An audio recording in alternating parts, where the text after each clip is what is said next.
भाषा में समझता है ना, वो भाषा में धमकी देके जा रहा हूं।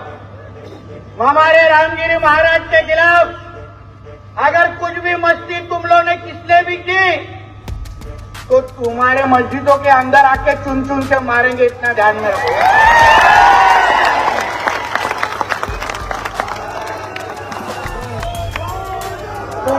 तुमको तुम्हारी कौम की अगर तुम्हारी कौम की अगर चिंता होगी तो हमारे रामगिरी महाराज के खिलाफ कुछ भी बोलने का नहीं, वरना वो जवान हम लोग सही पे रखेंगे नहीं, ये तुम लोग याद रखना।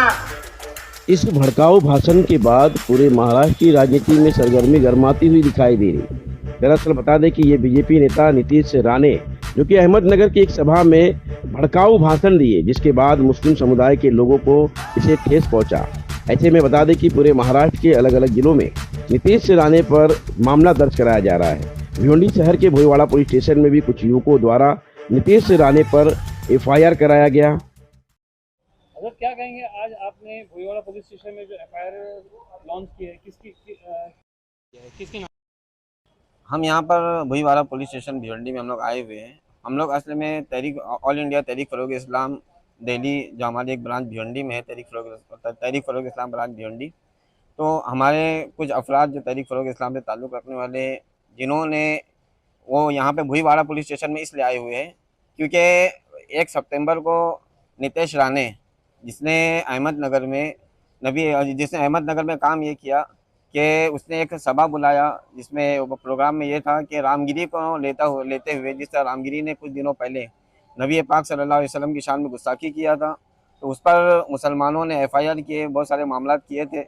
लेकिन नीतीश राणे ने जो उसके प्रोग्राम में 1 सितंबर को जो उसका प्रोग्राम हुआ, उसके अंदर उसने ये कहा कि अगर मुसलमान रामगिरी के ताल्लुक़ से कुछ मस्ती करते हैं तो हम तमाम लोग जो है मुसलमानों की मस्जिदों में घुसकर मुसलमानों को जो है उन्हें चुन चुन कर मारेंगे और किसी को भी जो है हम छोड़ेंगे नहीं।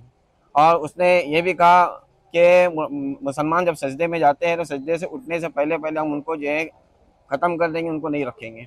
गोया क्या वो खुलेआम ये कह रहा है कि हम फसाद करेंगे और मुसलमानों का कत्लेआम करेंगे, जबकि एक MLA को इस तरह बोलना बिल्कुल भी जो है उसका इस तरह कहना बिल्कुल से शोभा नहीं देता। हम तो ये कहेंगे, जैसे हम यहाँ पर आए भोईवाड़ा पुलिस स्टेशन में, यहाँ पे अल्हम्दुलिल्लाह ताला हमने यहाँ पे एक केस किया, यहाँ पे FIR उसके खिलाफ दर्ज भी हुई, जिस पर उसके खिलाफ जो है कुछ सेक्शन लगाए गए हैं, जो धारा नंबर 302, धारा 351, धारा 352 और धारा 353 ये उस पर धारा लगाई गई है। और हम उम्मीद करते हैं कि पुलिस इसमें ज़रूर एक्शन लेगी और उसको जो है कड़ी से कड़ी सज़ा भी देगी। और हम ये भी जो है पुलिस से डिमांड करते हैं कि जो उन्होंने हमें वादा किया है कि हम उसे जो है सज़ा पहुंचाने की और सज़ा देने की पूरी कोशिश करेंगे। हम उनकी इस बात पर यकीन करते हुए कि वो उन्होंने जो हमसे वादा किया है तो ज़रूर उसे पूरा करेंगे। और आगे हम उनसे ये भी डिमांड करते हैं कि वो उसे जो है NSA उस पर लगाए, ताकि उस पर जो कार्रवाई की जाए। और हम ये भी डिमांड करते हैं कि MLA अगर इस तरह से बात कहेगा तो जाहिर सी बात है जो जनता है उनका दिमाग ख़राब होगा और जो है फसादात बढ़ने के इसमें चांसेस है। तो हम चाहते हैं कि सरकार, बीजेपी सरकार जो है इस MLA को, जो जिसका नाम नीतीश राणे है, उसके पद को छीने और उसके पद को ख़त्म कर दे।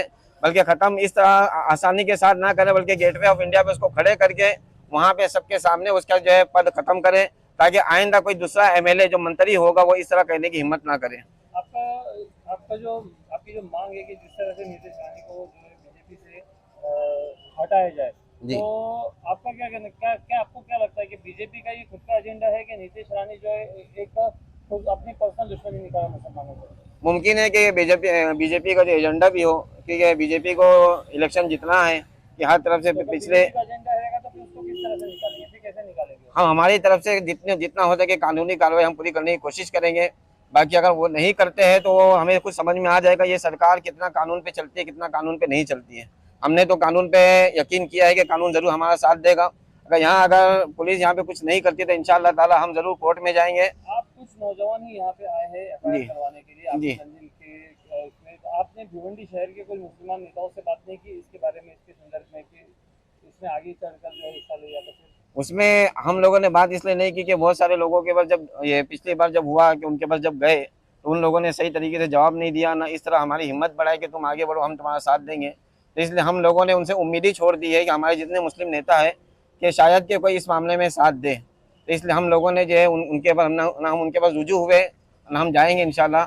हमारे पास एक कानूनी कार्रवाई है कि हम कानूनी कार्रवाई करके जब हम हमारी मांग को पूरी कर सकते हैं तो हम कोशिश करेंगे कि इसी कानून के जरिए हम आगे बढ़ेंगे इंशाल्लाह। भीलवाड़ा पुलिस ने आपको कैसा मदद कैसे ये किया, सहकार्य किया? भीलवाड़ा पुलिस स्टेशन के जितने अहलकार है उन्होंने हमारा अच्छा ताउन किया। उन्होंने ये भी कहा, एक यकीन दिलाया है कि हम जरूर इसमें जो है तुम्हारा साथ देंगे और आपकी इस बात को हम आगे पहुंचाएंगे ताकि जो है इसको सजा मिले।